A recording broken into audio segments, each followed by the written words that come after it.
استووا وأقيموا صفوفكم وتراصوا. الله أكبر.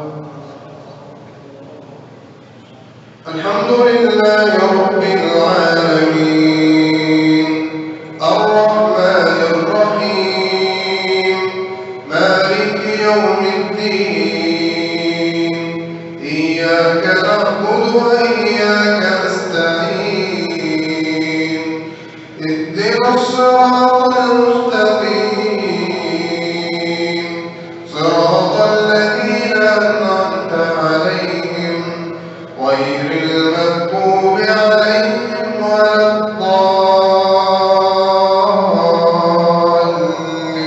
الضالين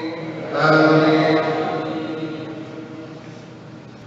واذكر في الكتاب إبراهيم إنه كان صديقا نبيا إذ قال لأبيه يا أبت لم تعبد ما لا يسمع ولا يبصر ولا يغني عنك شيئا يا أبت إني قد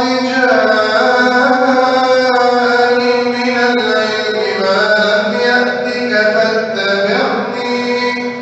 فاتبعني أهدك صراطا سويا يا أبت لا تعبد الشيطان إن الشيطان كان للرحمن عصيا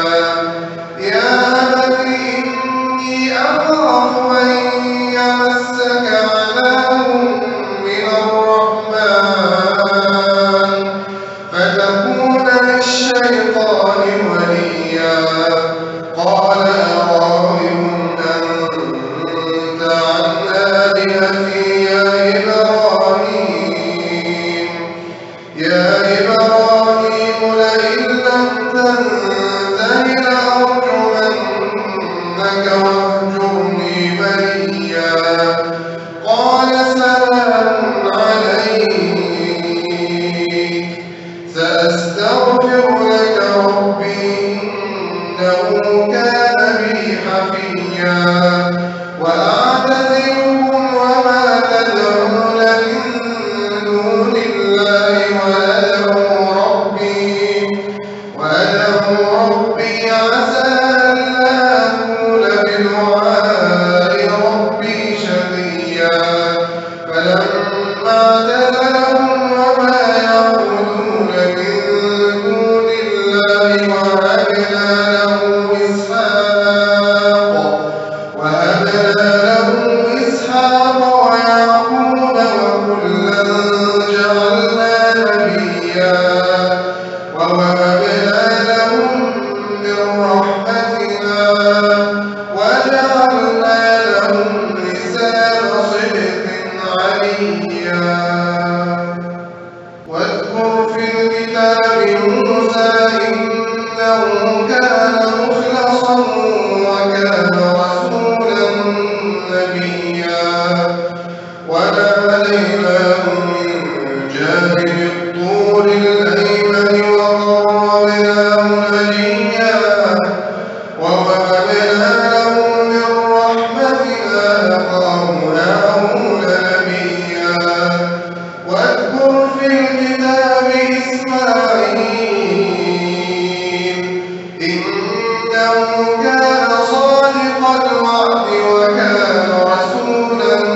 نبيا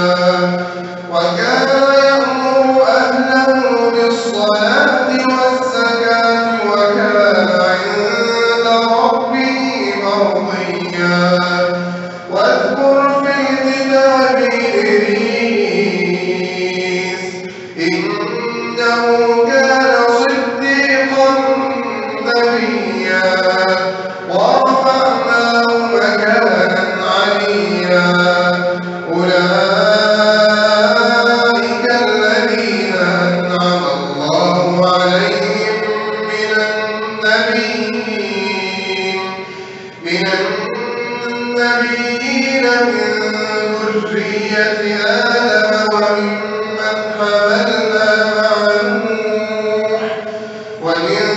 ذريتهما